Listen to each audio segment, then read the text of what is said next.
La última ponencia de la mañana es de Pablo Cardoso.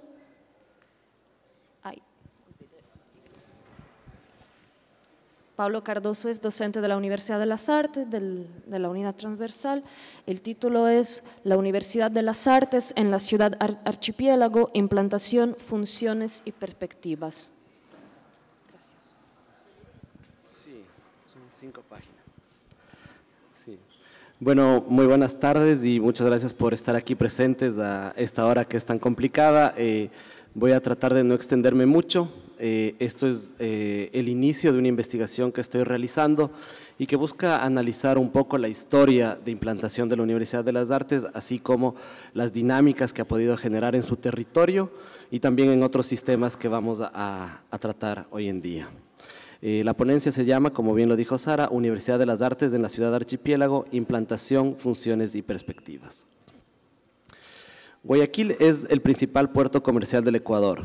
En su territorio se han asentado las burguesías agroexportadoras más prósperas desde el nacimiento de la República.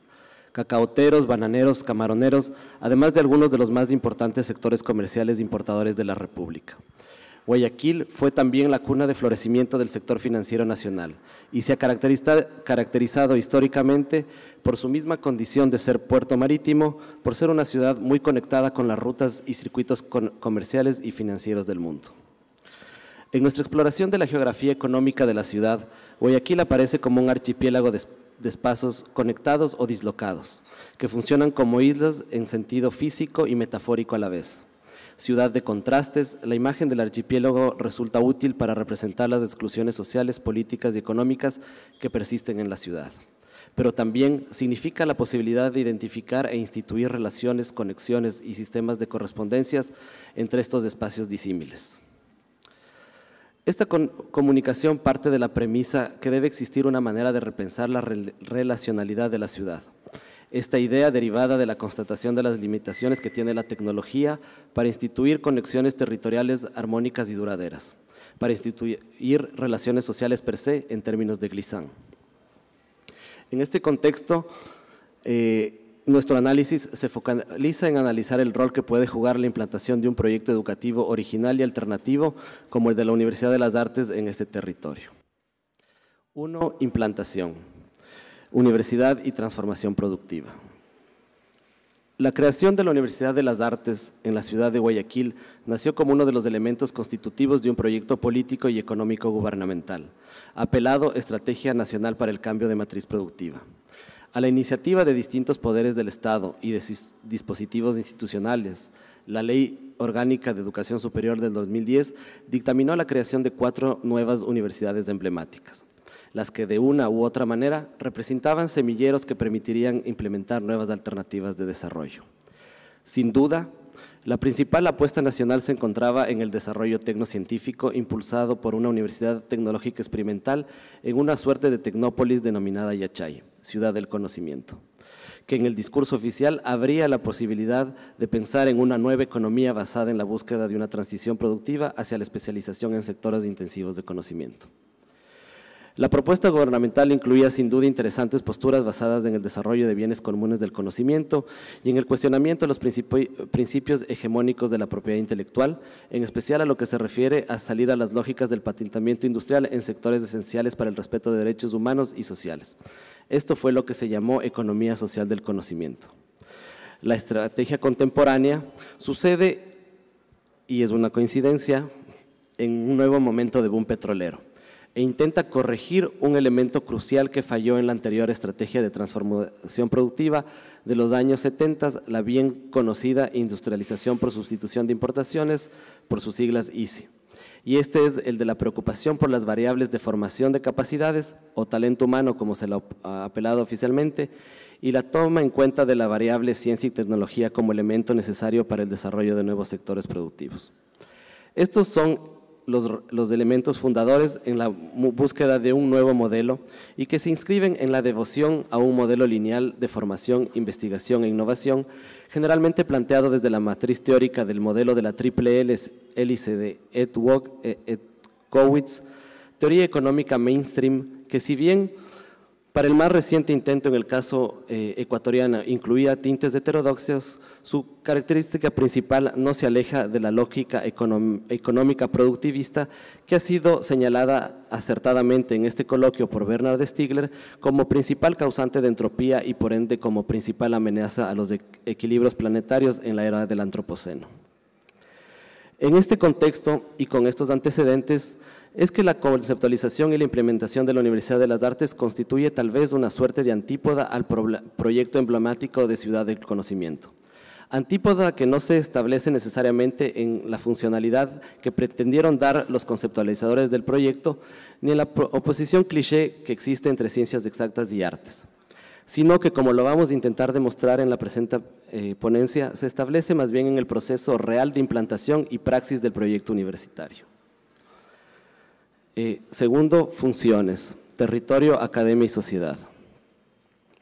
Si el proyecto de Tecnópolis Científica fue diseñada para ver la luz en un entorno rural con poca población en sus entornos y en una zona económica cuya base dependía principalmente de la agricultura, el proyecto de la Universidad de las Artes se implanta en el hipercentro financiero y comercial de la ciudad más poblada del Ecuador.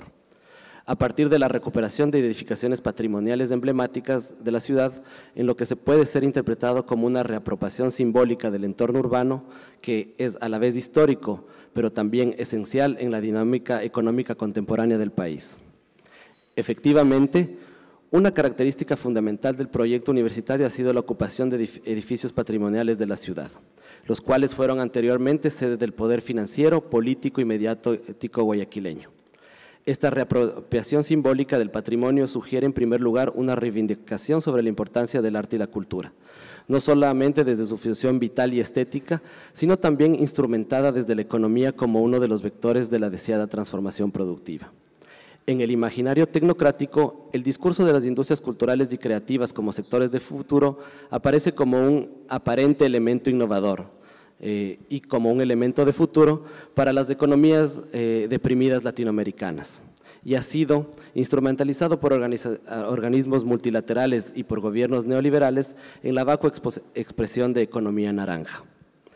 A la imagen de lo que sucederá a partir de la Cumbre de Río en 1992 con el concepto de economía verde, cuya popularización generó la falsa ilusión de parecer que entrábamos en una nueva etapa con dinámicas económicas y productivas más responsables con su entorno. Nada de esto sucedió y todo parece indicar que los discursos vinculados con el neologismo tecnocrático de economía naranja se inscriben en esta dinámica de los altos poderes burocráticos mundiales especialistas en vaciar de contenido a ideas interesantes y esenciales. Sin embargo, y para no perder el hilo de nuestra reflexión, analizar las funciones de la universidad en el espacio en el que se gesta requiere ir mucho más allá del discurso gubernamental que se extinguió de la mano del fin del segundo boom petrolero ecuatoriano. En efecto, a la hora actual se debe privilegiar un análisis estratégico sobre el estado de situación del proyecto universitario y su relación con el territorio que habita. Las transformaciones que ha conocido el hipercentro de la ciudad a partir de la implantación de la universidad son múltiples. Desde su misma rehabilitación y desde la revalorización inmobiliaria de un territorio que a la imagen de la tendencia que prevalece en todos los centros históricos latinoamericanos, marcada por la dedensificación población, que en otras palabras significa la deshabitación o la pérdida de población a través de los años, la implantación de la universidad ha significado la llegada de una masa poblacional nueva al centro de la ciudad, que sin duda, a la vez que constituye una oportunidad, no deja de ser una amenaza por los ya conocidos fenómenos globales de gentrificación, pero que sin embargo, por sus características de diversidad social, etaria, de nacionalidades y por sus intereses culturales y artísticos representa una puerta hacia la revitalización de un espacio urbano que tradicionalmente funciona con horarios de oficina.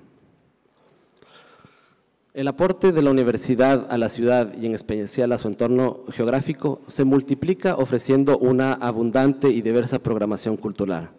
Y solo por citar resultados de una investigación que realizaron mis alumnos del semestre anterior en clases de Economía de la Cultura, el total de eventos artísticos y académicos realizados por la universidad entre 2014 y 2018 asciende ya casi a más de 600 eventos.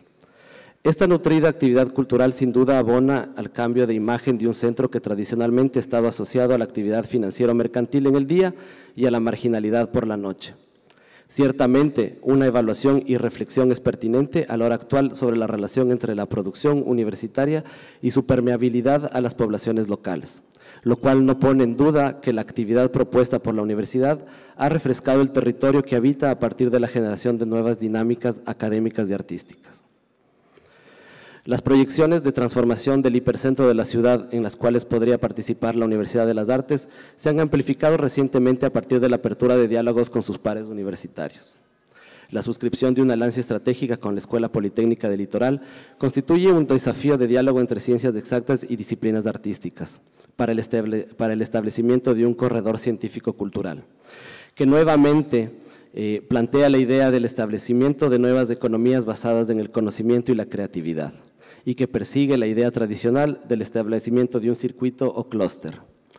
Cabe advertir que esta situación, que sin duda constituye una nueva oportunidad para las universidades involucradas y para la ciudad, requiere de la reflexión a distintos niveles, filosóficos, epistemológicos y técnicos, que permitan que el proyecto se adapte a su contexto territorial, poblacional y a su tiempo, y que eviten de esta manera caer en imaginarios falsos que persigan las aspiraciones del capitalismo cognitivo, lo que acertadamente ha sido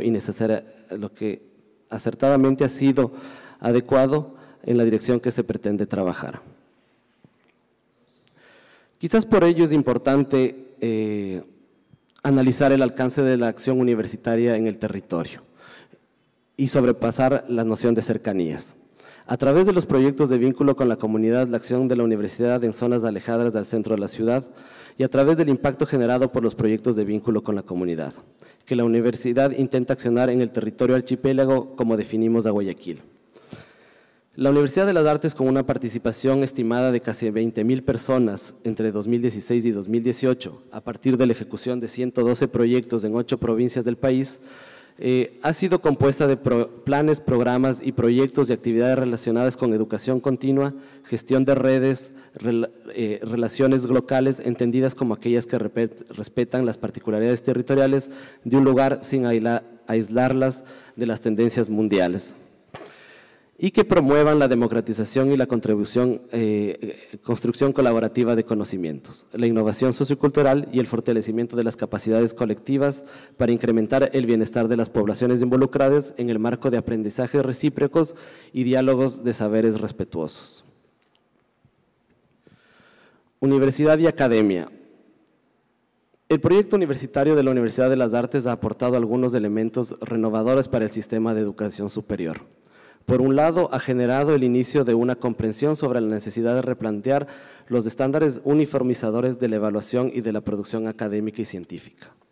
Justamente, una de las principales batallas en el ejercicio del arte ha sido tradicionalmente, en el marco de la dictadura académica disciplinar neoliberal, el lograr el reconocimiento de las particularidades de sus procesos de investigación y sobre todo el entendimiento colectivo que el mismo acto de la creación artística es fruto de los procesos complejos de investigación.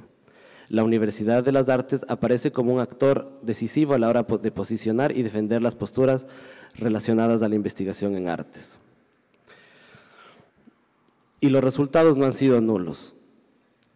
Esto a propósito de las recientes reformas a la normativa ecuatoriana de educación superior que reconocen a la cultura y a las artes como productoras de conocimientos y constructoras de nuevas memorias. Estas conquistas deben seguir produciéndose paralelamente en el marco de discusión internacional de pares y autolegitimándose a partir de una próspera, diversa y fecunda investigación y creación artística. De igual manera sucede con los proyectos de vínculo con la comunidad, que ya fueron anteriormente mencionados como potentes manifestaciones de la universidad en su entorno, que constituyen también una expresión esencial del modelo de investigación de la universidad. Este tridente que constituye la investigación, la creación artística y el vínculo con la comunidad evolucionan armónicamente en lo que parece ser por el momento un logro del modelo académico de la universidad. Finalmente, y para referirnos al impacto de la universidad en la sociedad, Y además, para no redundar en los diversos temas que ya han sido tratados a lo largo de este interesantísimo coloquio, que lamentablemente va llegando a su fin, queda pensar en el aporte que la universidad puede aportar a la construcción de un pensamiento complejo y divergente a nivel de la sociedad. Y cómo estos pensamientos pueden constituirse en un elemento decisivo a la hora de contradecir a la inmediatez y a la anulación de la individualidad en la era del Big Data. El acontecimiento artístico refunda la existencia, la particularidad, necesita de la contemplación y fusiona como un elemento regenerador de la capacidad del individuo a concentrarse, a atender. Ya en su presentación, Sara Baranzoni nos explicó cómo el aprendizaje del arte influye en la transformación del homo únicos. La educación en artes representa sin duda una posibilidad de ruptura con los modelos predictivos que tienden hacia la uniformización del comportamiento humano. Y estos son los desafíos esenciales que la universidad debe plantearse para convertirse en un verdadero farmacón. Finalmente, en relación a las perspectivas y a manera de conclusión, y en una tentativa de plantear algunos desafíos que presenta el proyecto universitario a la hora actual, podemos plantear que el primero es el de su irreversibilidad.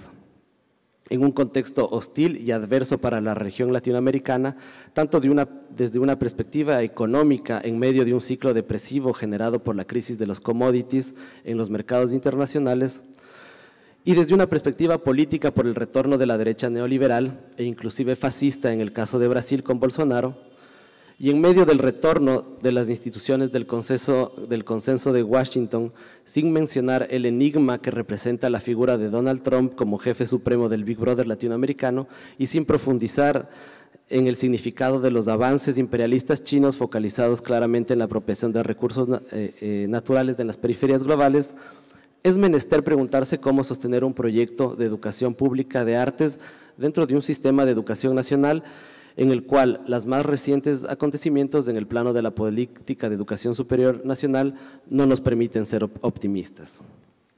Quizás, y es tal vez el principal mensaje de esta ponencia, la respuesta parece encontrarse en la profundización de las acciones y del impacto que la universidad está generando en su entorno territorial, en los procesos de formación de nuevas generaciones a partir de un modelo educativo disidente e integral, y con lo que a partir de esta experiencia se pueda influir en el sistema de educación nacional y más ampliamente en la sociedad.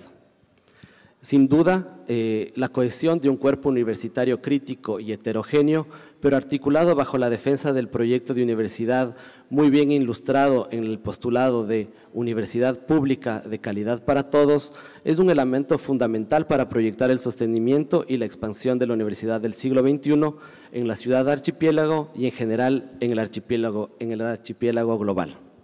Muchas gracias.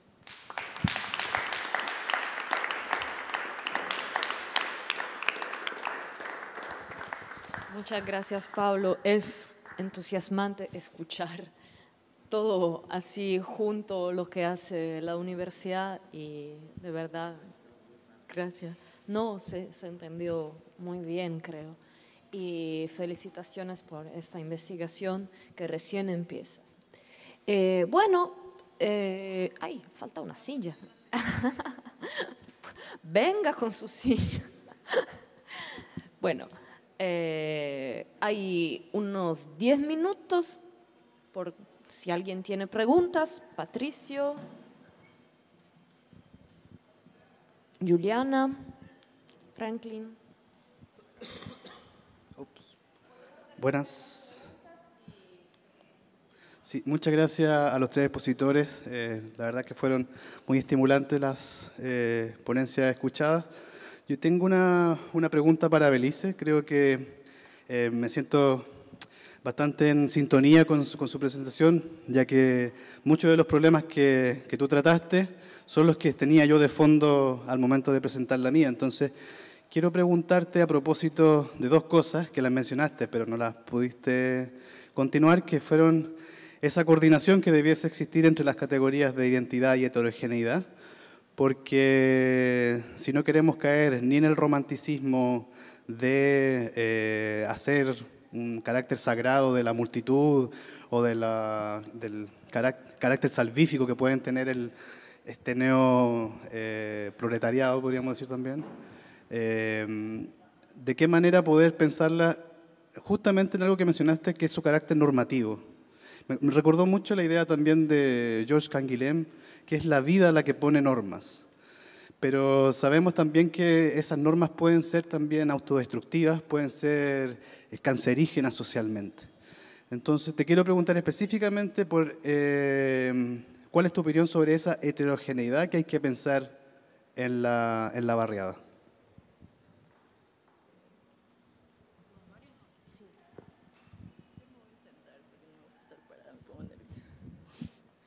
Hola, bueno, también gracias por las 3 ponencias. Mis preguntas van para Pablo y para Ibelice.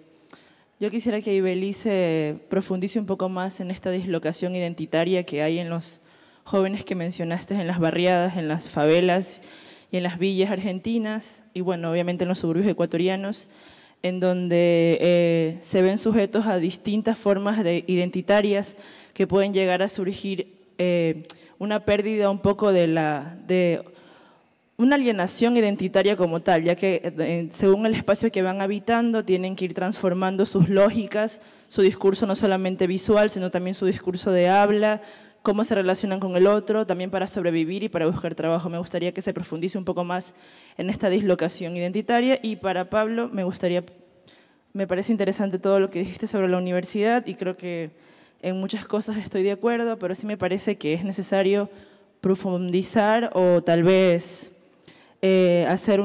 resaltar el trabajo que hacen los estudiantes, porque digamos la universidad como entidad es verdad que ha ocupado espacios importantes dentro del centro de Guayaquil, pero los que realmente están haciendo esta irrupción dentro de la estética guayaquileña, dentro de la estética de social cristiana guayaquileña son los estudiantes que están todos los días afuera de la universidad aguantando diversos tipos de violencia. ¿No? Me gustaría que también tu investigación profundice un poco más en eso. Profundice también en todo lo que se va generando a partir de los actores estudiantes, que no solamente eran estudiantes o son estudiantes, sino que también entraron ya con un proceso artístico previo, que también militaron la ciudad antes de que la universidad sea lo que es. Entonces yo creo que ahí sí sería necesario y urgente profundizar esa parte, porque está quedando solamente la parte como infraestructural, institucional. Entonces los que realmente están militando en la calle, en los procesos, en el espacio, son los estudiantes.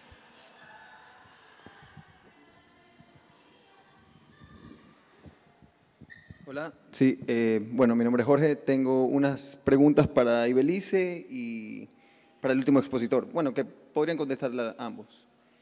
Bueno, más o menos siguiendo la idea del compañero, yo quería pensar en qué sentido estos espacios nuevos de sociabilidad como la Universidad de las Artes acogen estas diferencias y cómo estos nuevos espacios para relacionarse se organizan estos grupos históricamente excluidos, porque la universidad no solamente acoge a gente históricamente excluidos, sino de varias clases sociales, entre comillas, ¿no? Entonces, ¿cómo dentro de estos grupos también se organizan dentro de la universidad y cómo también no replican, o cómo lo ven ustedes, si replican o no este tipo de dinámicas excluyentes, ¿no?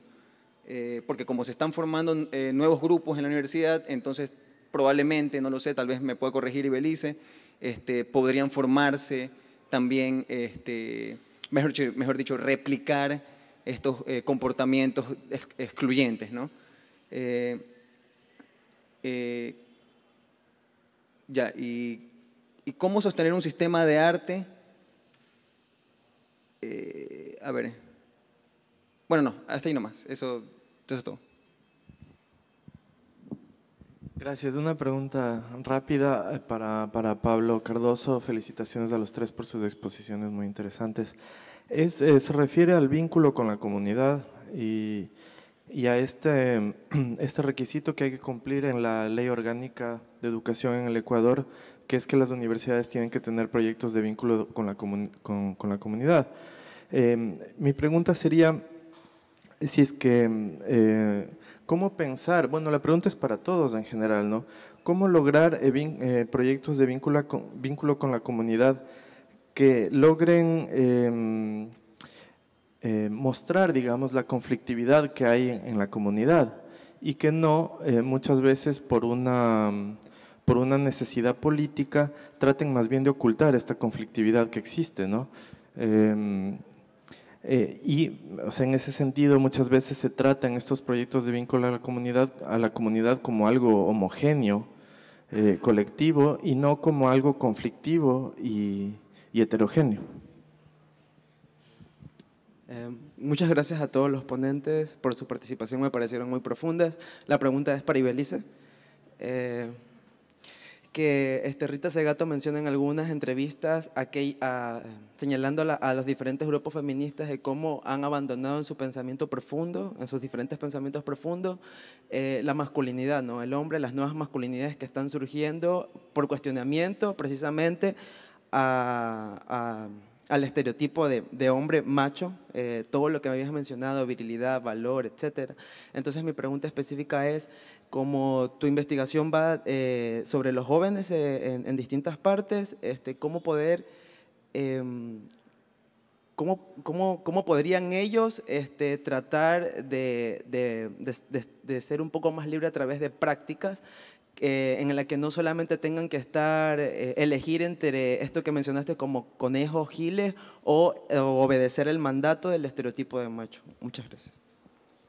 Bueno, yo aprovecho de mi posición para hacer una pregunta a Esquilo, que me encanta, de verdad me encanta tu investigación, y creo que, no sé, una pregunta así muy rápida, ¿no?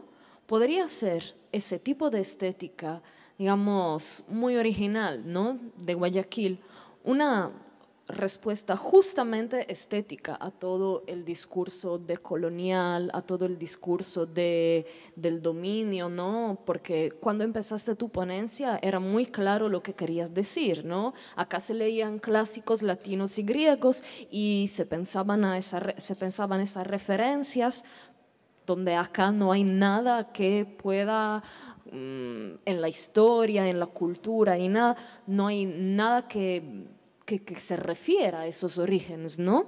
Entonces, ¿cómo ves tú la relación? O sea, a mí me parece una respuesta muy irónica a esa situación de una originariedad o una pureza de las formas locales, ¿no?, del pensamiento local.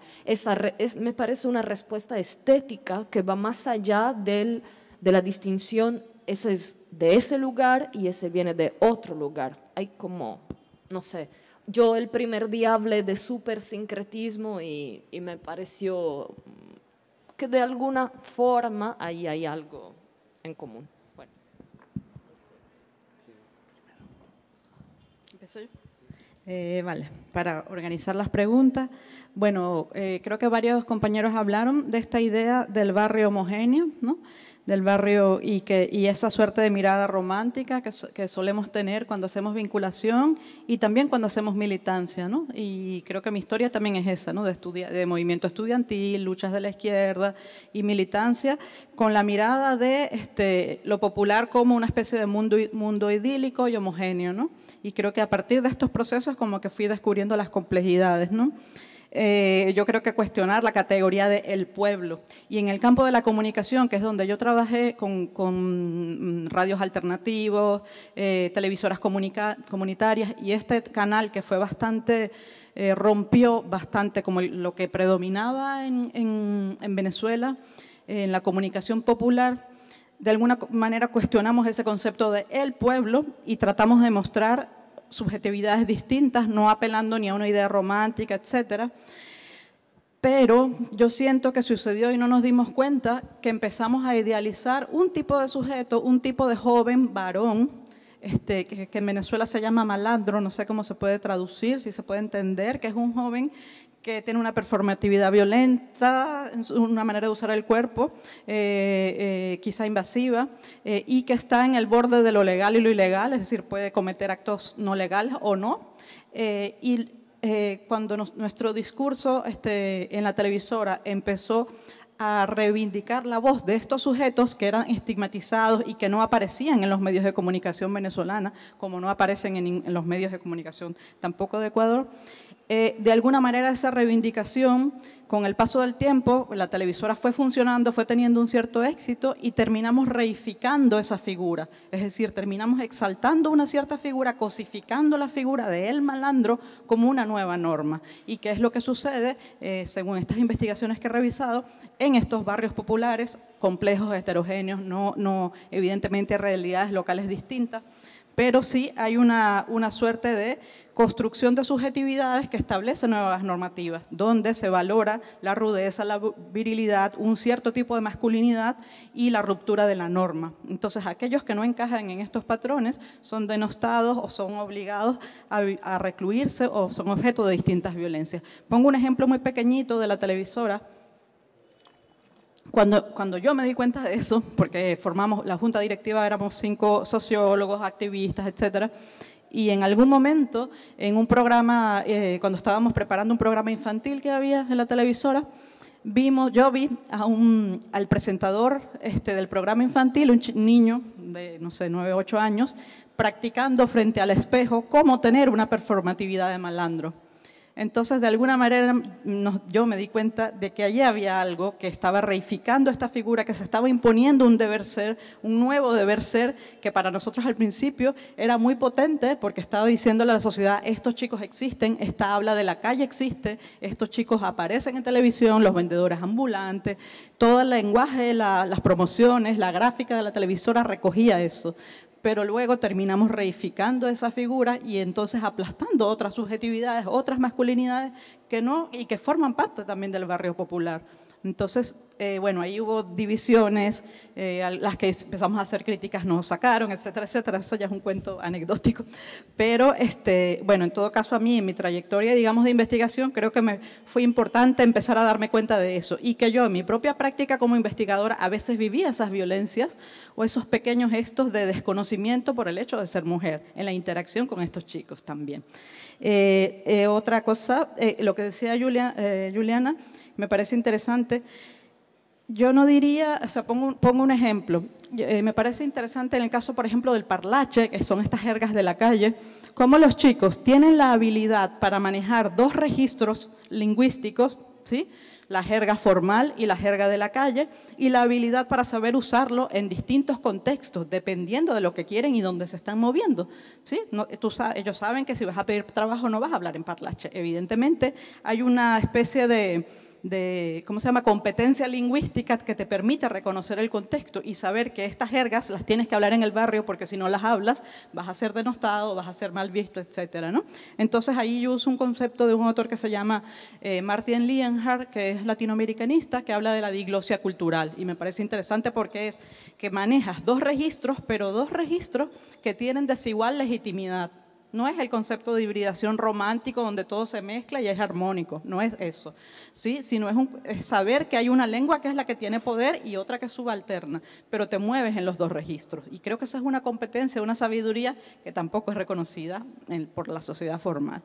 Bueno, yo creo que eso, y por último, bueno, como trabajar con comunidades reconociendo que son espacios heterogéneos, que hay relaciones de solidaridad, de apoyo mutuo, hay saberes constructivos, por ejemplo, en el caso de Venezuela, estos barrios autoconstruidos a veces llegan a tener viviendas hechas por los mismos pobladores de 6, 7 pisos, ¿sí?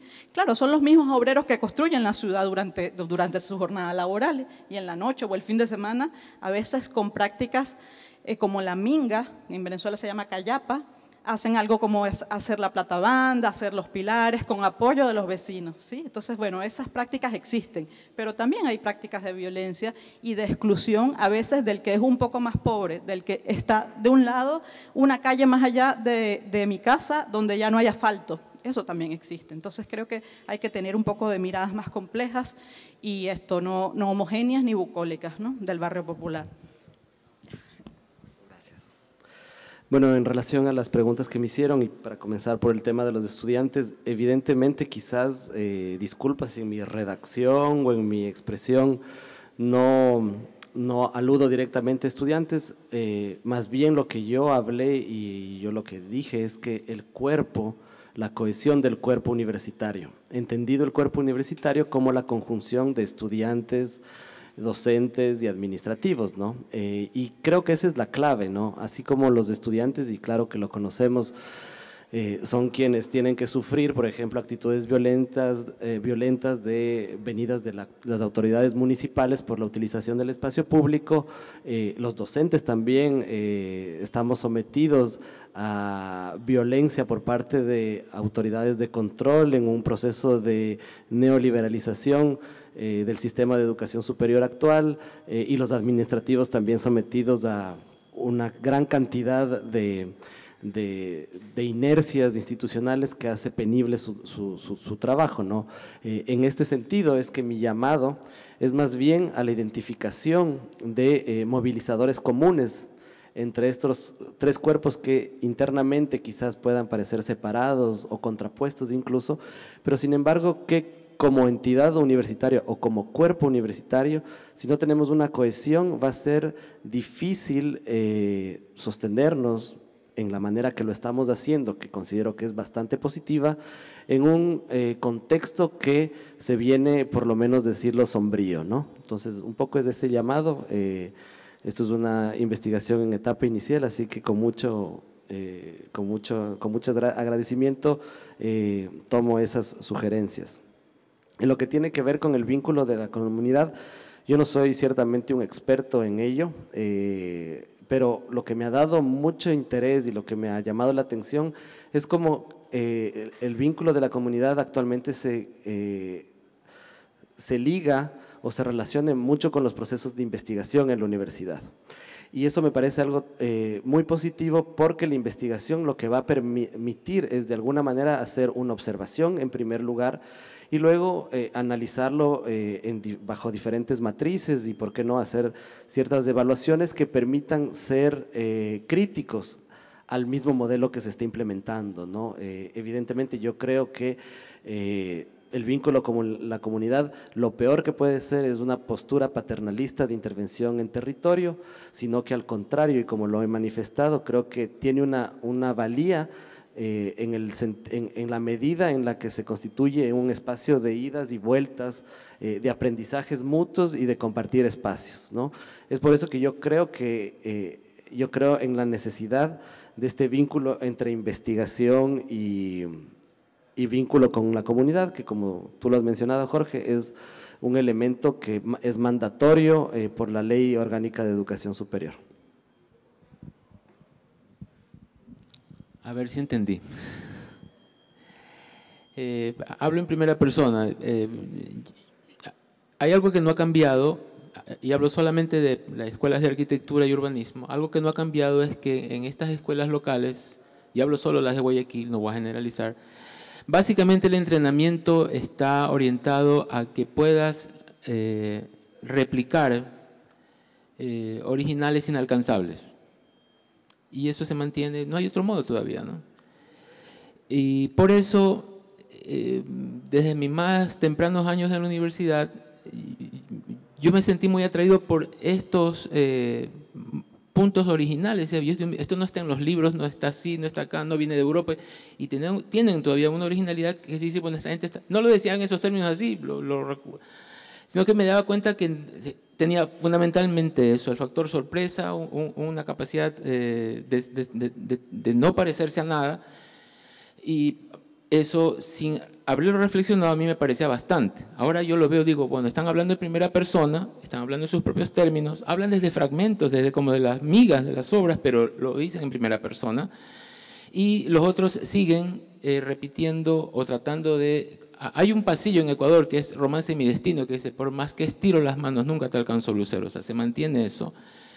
Y tanto es así que en un pie de página de la parte escrita de este documento yo menciono que ninguna de las escuelas de arquitectura en Guayaquil tiene un curso sobre color, considerando que en Guayaquil la cultura cromática tiene esa dinámica, esa vivacidad, y ni una escuela de arquitectura tiene un curso sobre color.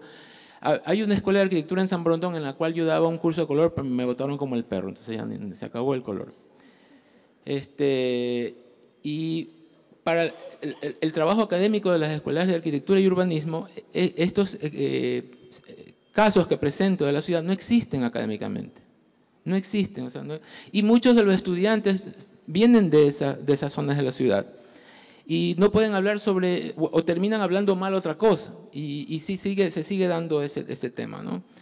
Entonces, en el eje de esta situación está uno, bueno, que hay que ver lo que a gritos es visible. Pero hay un librito de diseño que lo tengo por ahí de un autor norteamericano que en la entrada me sorprendió, no se me olvida, lo demás se me olvidó todo, dice lo que la mente no lo entiende, el ojo no lo ve. Entonces, es fundamental el conceptualizar, el volverlo concepto. Y eso todavía no se ha dado porque creo que no saben cómo hacerlo. Porque ni siquiera saben cómo conceptualizar su propio trabajo de paráfrasis precaria, ¿no? Es grave el tema. Y en medio de esto está una situación cultural que es el eje de todas las vueltas que se dan, que es en química le llaman coloidal a lo que no es ni sólido ni líquido. Coloidal, es una situación así. Entonces, es occidental, pero no es occidental. Y apunta a Occidente destruyendo a Occidente. Y esa es la condición cultural. Dice, Dios mío, bueno, tiene su interés, pero Dios santo, yo quiero salir de eso, salgamos. Entonces, no es como decía Paulo ayer, que apunta a la destrucción del capitalismo. Eso es grande. Acá es como que dice, bueno, yo me contento como que pensemos en primera persona. Y eso es posible para un sector de la ciudad que no tiene ese compromiso con esas otras miradas, ¿no? Por ejemplo, ya en zonas donde actúan diseñadores, arquitectos, del nivel de preparación que sea, hay esta especie de filtro de que el gusto, primera vez que escucho estética social cristiana, nunca lo había escuchado, pero es más antigua, es anterior, o sea, es esa situación de estar en la anca de Occidente, ¿no? O sea, como cuando uno ya no le queda más que la parte de atrás de la mula y se trepa y se va cayendo y dale, ahí va, ¿no? Y no ha sido, es un encanto eso, y no ha sido, yo no lo estoy estudiando, o sea, yo he escrito una cosa de 12 páginas, pero no tengo la plata para dedicarme a eso, pero ese es un terreno virgen para cualquier ambición académica que nos quiera dar conocimiento y sonrisas. Gracias de verdad. Un aplauso, por favor,